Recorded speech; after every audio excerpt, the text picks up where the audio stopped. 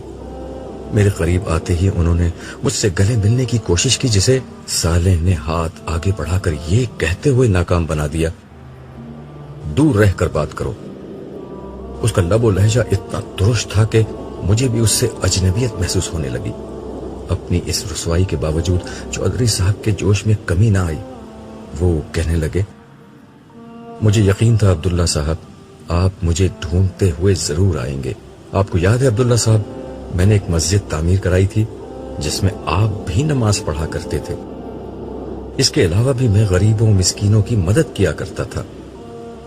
مجھے یاد ہے چودھری صاحب، میں نے دھیرے سے انہیں جواب دیا۔ بس تو آپ میری سفارش کر دیجئے، میں بہت دیر سے پریشان گھوم رہا ہوں۔ یہاں تو جس کو دیکھو اپنی ہی پڑی ہے، نہ کوئی کچھ بتاتا ہے، نہ سیدھے منہ بات کرتا ہے۔ یہ آخری بات کہتے ہوئے انہوں نے بے اختیار صالح کی طرف دیکھا۔ میں نے بھی گردن گھما کر صالح کی طرف دیکھا۔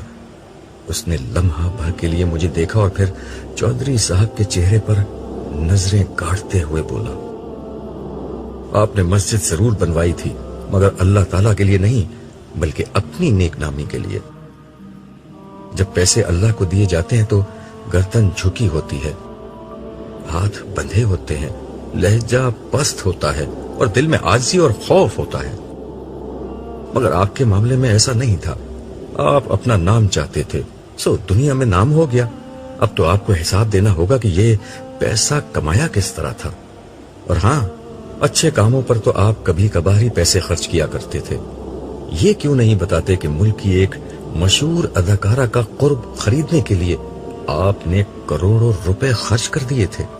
آپ کے کھاتے میں زنا کا گناہ ہے، ایک دفعہ کا نہیں بلکہ بار بار کا گناہ۔ خرچ کو تو چھوڑیے، آپ کی تو آمدنی میں بھی رزق حرام کی وافر ملاوٹ تھی۔ آپ ملاوٹ کرتے تھے، ذخیرہ اندوزی کرتے تھے، لوگوں کو حد سے زیادہ منافع لے کر چیزیں فروخت کرتے تھے، بجلی چوری، دھوکہ دہی، ملازمین کے حقوق میں ڈنڈی مارنا، یہ آپ کے کاروبار کے بنیادی اصول تھے۔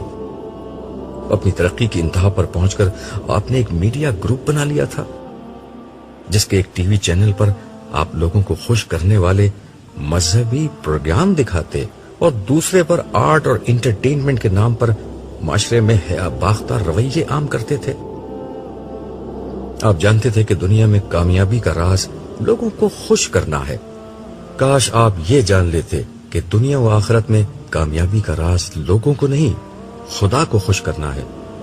صالح بے تکان بول رہا تھا اور الفاظ اس کی زبان سے تیر بن کر نکل رہے تھے۔ ان کا سامنا کرنا چودھری صاحب کے لیے ممکن نہ تھا، مگر ان کے لیے کوئی جائے فرار نہ تھی۔ وہ گردن جھکائے سنتے رہے۔ صالح کے لب و لہجے کی سختی نے چودھری صاحب کے چہرے پر تاریکی پھیلا دی تھی، مگر اس نے اس پر بس نہیں کیا اور کہنے لگا، ذرا پیچھے دیکھیے چودھری صاحب، آپ کے پیچھے آپ کی محبوبہ بھی کھڑی ہے۔ چودھری صاحب گھبرا کر پیچھے پلٹے۔ میں نے بھی نظر اٹھا کر چودھری صاحب کے پیچھے دیکھا۔ سامنے ایک انتہائی مکروہ شکل و صورت کی بوڑھی عورت کھڑی تھی، جس کے جسم سے بدبو کے بھپکے اٹھ رہے تھے۔ صالح نے میری پشت پر ہاتھ رکھا، جس کے بعد مجھے یہ ناقابل برداشت بدبو آنا بند ہو گئی، لیکن چودھری صاحب کے لیے یہ بدبو ابھی تک باقی تھی۔ وہ بد شکل بڑھیا چودھری چودھری کہتے ہوئے آگے بڑھی۔ اس بڑھیا کے قرب سے خوف زدہ ہو کر چودھری صاحب پیچھے ہٹنے لگے اور پھر بے اختیار بھاگنے لگے۔ وہ عورت یا بلا جو بھی تھی ان کے پیچھے ہاتھ پھیلا کر دوڑنے لگی۔ یہ عورت کون تھی؟ ان کے دور جانے کے بعد میں نے صالح سے پوچھا، یہ چودھری صاحب کی وہ داشتہ اور تمہارے زمانے کی مشہور اداکارہ، رقاصہ اور ماڈل چمپا تھی۔ صالح نے اس بد شکل عورت کا تعارف کرایا تو میں نے حیرت سے کہا، چمپا؟ مگر وہ تو بہت خوبصورت تھی، اور لوگ اس کے حسن کی مثالیں دیا کرتے تھے. ہاں، مثالیں دینے کے علاوہ اسے اپنا آئیڈیل بھی بناتے تھے. اب دیکھ لو لوگوں کے اس آئیڈیل کی شکل کیسی ہو چکی ہے. یہ عورت اپنے بھڑکیلے اور نیم اریا رقصوں سے معاشرے میں فحاشی پھیلاتی تھی. اب خدا کا فیصلہ یہ ہے، جن دلوں پر راج کرتی تھی جہنم میں انہی لوگوں پر اسے عذاب بنا کر مسلط کر دیا جائے. صالح نے ہنستے ہوئے جواب دیا. میں دل میں سوچنے لگا کہ میرے زمانے میں فحاشی شاید انسانی تاریخ میں سب سے زیادہ بڑھ چکی تھی. ٹیلی ویژن نے گھر گھر اس طرح کی اداکاراؤں کے جلوے بکھیر دیے تھے. اس دور کے تمام معاشروں نے فحاشی اور عریانی پھیلانے والی ایسی خواتین کو عزت کے بلند ترین مقام پر بٹھا دیا تھا. فلمی اداروں اور ٹی وی چینلز کے مالکان کے نزدیک وہ عورتیں مال کمانے کا سب سے سستا اور آسان ذریعہ تھی، جن کے فحش رقصوں، دلربا اداؤں اور کم لباسی کو بیچ کر یہ لوگ اپنی دولت میں اضافہ کیا کرتے تھے. نوجوان ان کے دیوانے تھے اور اپنے ہونے والی بیویوں میں ان کی صورتیں اور نخرے تلاش کرتے تھے. لڑکیاں انہی کے انداز و لباس کی نقل کر کے خود کو سنوارا کرتی تھیں.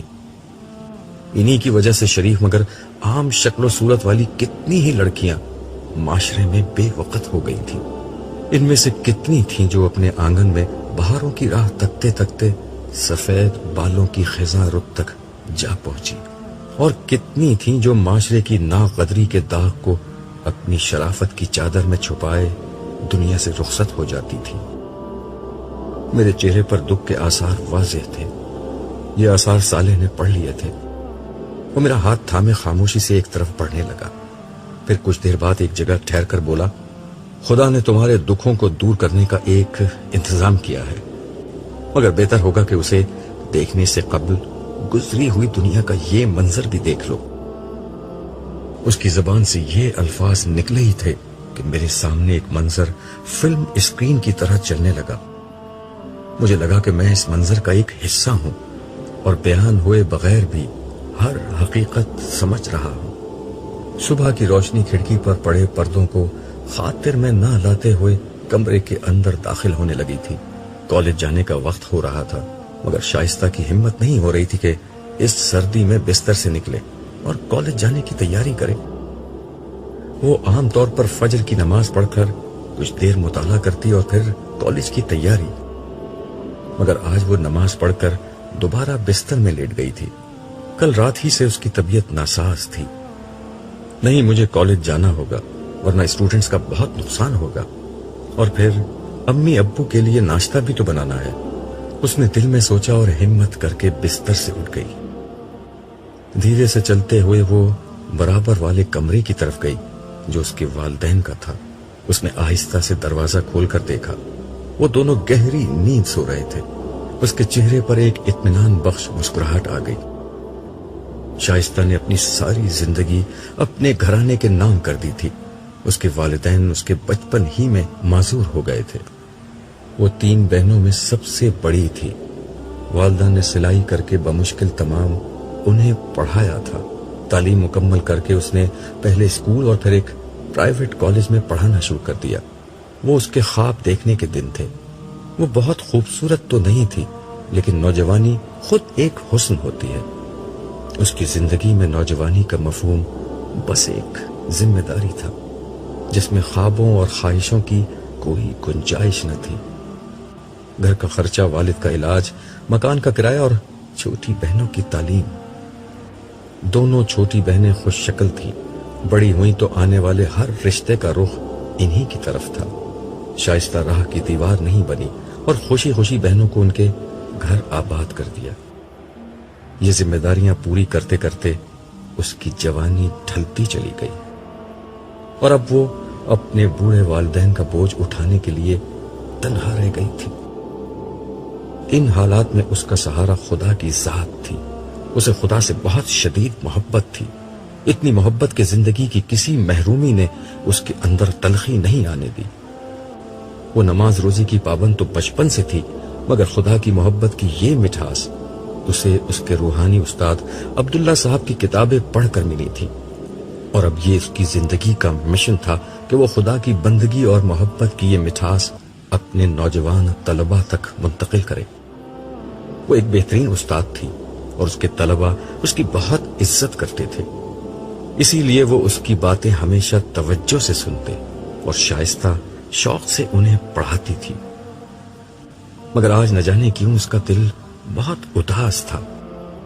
شاید طبیعت کی خرابی کا اثر تھا کہ وہ ڈپریشن کی کیفیت میں تھی۔ ناشتے سے فارغ ہو کر وہ آئینے کے سامنے کھڑی کالج جانے کے لیے تیار ہو رہی تھی۔ اس نے اپنے چہرے کو غور سے دیکھا۔ ڈھلتی جوانی کے سارے اثرات اب ظاہر ہو رہے تھے۔ وہ ایک کرب کے ساتھ مسکرائی اور خود کو مخاطب کر کے دھیرے سے بڑبڑائی، شائستہ، تم ہار گئی، تمہارے حصے میں تنہائیوں کے سوا کچھ نہیں آیا۔ یہ کہتے ہوئے اس نے آنکھیں بند کر لی۔ شاید یہ اس کا اعتراف شکست تھا۔ مگر اسی لمحے استاد عبداللہ کی ایک بات اس کے کانوں میں گونجنے لگی، جو خدا سے سودا کرتا ہے وہ کبھی نقصان نہیں اٹھاتا۔ ایک مسکراہٹ کے ساتھ اس نے آنکھیں کھولی اور ٹھہرے ہوئے لہجے میں بولی، دیکھتے ہیں، دیکھ لیں گے، اب وقت ہی کتنا بچا ہے۔ منظر ختم ہو گیا۔ میں نے صالح کی سمت دیکھ کر کہا، میں تو اس لڑکی کو نہیں جانتا۔ اب جان لو گے، ویسے تم جو کچھ لکھتے تھے وہ بہت دور تک جاتا تھا۔ صالح نے جواب دیا اور ساتھ ہی میرا ہاتھ تھامے ایک سمت آگے بڑھنے لگا۔ تھوڑی دیر بعد ہم ایک ایسی جگہ پہنچے جہاں ویسے ہی سخت گیر فرشتے نظر آئے جیسے عرش کی سمت عام لوگوں کو بڑھنے سے روکنے کے لیے کھڑے تھے۔ مگر صالح کو دیکھ کر انہوں نے ہمارا راستہ چھوڑ دیا۔ ذرا دور چل کر ہمارے سامنے ایک دروازہ آ گیا۔ صالح نے دروازہ کھولا اور میرا ہاتھ تھامے اندر داخل ہو گیا۔ یہ دروازہ ایک دوسری دنیا کا دروازہ تھا، کیونکہ اس کے دوسری طرف حشر کے پریشان کن ماحول کے برعکس منظر پھیلا ہوا تھا۔ میں بے اختیار بولا، صالح، ہم واپس نبیوں کے کیمپوں کی طرف تو نہیں آ گئے؟ اس نے مسکرا کر کہا، ہاں، تمہارا دکھ تو یہیں آ کر دور ہو سکتا ہے۔ ہم چلتے ہوئے ایک شاندار خیمے کے قریب پہنچے۔ اس کے دروازے پر ایک انتہائی باوقار اور پر نور چہرے والے ایک صاحب کھڑے تھے۔ یہ میرے لیے بالکل اجنبی تھے۔ قریب پہنچ کر صالح نے ان سے میرا تعارف کرایا۔ یہ عبداللہ ہے، محمد رسول اللہ کی امت کے آخری دور کے امتی، اور آپ نحور ہیں، یرمیہ نبی کے انتہائی قریبی ساتھی۔ نحور، آپ انہی سے ملنا چاہ رہے تھے نا؟ یہ ایک عظیم پیغمبر کے صحابی کا مجھ سے تعارف بھی تھا اور یہ وضاحت بھی کہ میں یہاں کیوں موجود ہوں۔ میں نے نحور سے مسافے کے لیے ہاتھ بڑھایا، لیکن انہوں نے پرجوش انداز میں مجھے اپنی گلے سے لگا لیا۔ میں نے اسی حال میں ان سے کہا، یرمیہ نبی سے ملاقات کا شرف تو مجھے ابھی تک حاصل نہیں ہوا، لیکن آپ سے ملنا بھی کسی اعزاز سے کم نہیں ہے۔ یرمیہ نبی کے حالات اور زندگی میں میرے لیے ہمیشہ بڑی رہنمائی رہی، مجھے ان سے ملنے کا بہت اشتیاق ہے۔ یہ کہتے ہوئے میرے ذہن میں بنی اسرائیل کے اس عظیم پیغمبر کی زندگی گھوم رہی تھی۔ 6 صدی قبل مسیح میں بنی اسرائیل بدترین اخلاقی انحراف کا شکار تھے، اور اسی بنا پر اپنے زمانے کی سپر پاور عراق کے حکمران بخت نصر کے ہاتھوں سیاسی مغلوبیت کے خدائی عذاب میں مبتلا ہو چکے تھے۔ مگر ان کے لیڈروں نے قوم کی اصلاح کرنے کے بجائے ان کے ہاں سیاسی غلبے کی سوچ عام کر دی۔ یرمیہ نبی نے بنی اسرائیل کو ان کی اخلاقی اور ایمانی گمراہیوں پر متنبہ کیا اور انہیں سمجھایا کہ وقت کی سپر پاور سے ٹکرانے کے بجائے اپنی اصلاح کریں۔ مگر ان کی قوم نے اپنی اصلاح کرنے کے بجائے انہیں کنویں میں الٹا لٹکا دیا اور پھر بخت نصر کے خلاف بغاوت کر دی۔ اس کے بعد بخت نصر عذاب الہی بن کر نازل ہوا اور اس نے یروشلم یعنی بیت المقدس کی اینٹ سے اینٹ بجا دی۔ 6 لاکھ یہودی قتل ہوئے اور 6 لاکھ کو وہ غلام بنا کر اپنے ساتھ لے گیا۔ میں اسی سوچ میں تھا کہ نحور نے میری بات کا جواب دیتے ہوئے کہا، انشاءاللہ ان سے بھی جلد ملاقات ہو جائے گی، مگر سر دست تو میں آپ کو کسی اور سے ملوانا چاہتا ہوں۔ یہ کہتے ہوئے وہ مجھ سے الگ ہوئے اور خیمے کی طرف رخ کر کے کسی کو آواز دی، ذرا باہر آنا، دیکھو تو تم سے کون ملنے آیا ہے۔ نہور کی آواز کے ساتھ ہی ایک لڑکی خیمے سے نکل کر ان کے برابر آ کھڑی ہوئی تھی۔ یہ لڑکی اپنے حلیے سے کوئی شہزادی اور شکل و صورت میں پرستان کی کوئی پری لگ رہی تھی۔ اس لڑکی نے گردن جھکا کر مجھے سلام کیا اور مجھے مخاطب کر کے کہا، آپ مجھے نہیں جانتے، مگر میرے لیے آپ میرے استاد ہیں، اور اس رشتے سے میں آپ کی روحانی اولاد ہوں۔ میرا نام شائستہ ہے۔ گمراہی کے اندھیروں میں خدا کے سچے دین کی روشنی میں نے آپ کے ذریعے سے پائی تھی۔ خدا سے میرا تعارف آپ نے کروایا تھا۔ خدا کے ساتھ انسان کا اصل تعلق کیا ہونا چاہیے یہ میں نے آپ ہی سے سیکھا تھا۔ آج دیکھیے خدا نے مجھ پر احسان کیا اور اب میں ایک عظیم نبی کے صحابی کی بیوی بننے جا رہی ہوں۔ تھوڑی دیر قبل صالح نے اسی لڑکی کو مجھے دکھایا تھا، مگر اب اس کی حالت میں جو انقلاب آ چکا تھا اسے دیکھ کر میں دنگ رہ گیا، لیکن اسے اس طرح دیکھ کر مجھے جتنی خوشی ہوئی اس کو میں الفاظ میں بیان نہیں کر سکتا۔ میں نے شائستہ سے کہا، میری طرف سے آپ دونوں دلی مبارکباد قبول کیجیے، امید ہے کہ آپ مجھے اپنی شادی میں بھی یاد رکھیں گے۔ کیوں نہیں، آپ کو تو بلانے کا مقصد ہی نہور کو یہ بتانا تھا کہ میرے میکے والے کوئی معمولی لوگ نہیں ہیں، اس نے ہنستے ہوئے جواب دیا۔ پھر تو آپ نے غلط شخص کا انتخاب کیا ہے، میں نے فوراً جواب دیا، پھر اپنا رخ نہور کی طرف کرتے ہوئے کہا، لیکن شائستہ کی بات بالکل درست ہے، ان کے میکے کے لوگ معمولی نہیں اور ہو بھی کیسے سکتے ہیں۔ شائستہ امت محمدیہ میں سے ہیں، نبی عربی کی نسبت کے بعد ان کا میکہ معمولی نہیں رہا۔ اس موقع پر صالح نے مداخلت کی اور کہا، آپ لوگوں کی مرتبہ و منصب کی اس بحث کا فیصلہ بعد میں ہوتا رہے گا، سر دست مجھے عبداللہ کو واپس لے کر جانا ہے، اس لیے ہمیں اجازت دیجیے۔ نہور اور شائستہ سے اجازت لے کر ہم دونوں وہاں سے رخصت ہو گئے۔ واپسی پر صالح مجھ سے بولا، ہو گیا نا تمہارے دکھ کا مداوع؟ میں نے خدا کی اپنی بندوں پر عنایت کا جو مشاہدہ ابھی کیا تھا اس نے میری قوت گویائی سلب کر لی تھی، اس لیے میں خاموش رہا۔ صالح نے اپنی بات جاری رکھی، یہ لڑکی اپنے صبر کی وجہ سے اس مقام تک پہنچی ہے۔ خدا نے اس لڑکی کو سخت حالات اور معمولی شکل و صورت کے ساتھ آزمایا تھا، مگر اس نے محروم ہونے کے باوجود صبر، شکر اور سچی خدا پرستی کی راہ اختیار کی تھی، اور آج تم نے دیکھ لیا جو پچھلی دنیا میں پانے سے محروم رہ گئے ان کا صبر آج انہیں کس بدلے کا مستحق بنا رہا ہے۔ میں چلتے چلتے رکا، اپنی نظریں اٹھا کر آسمان کو دیکھا، آسمان والے کو دیکھا اور پھر اپنی گردن جھکا لی۔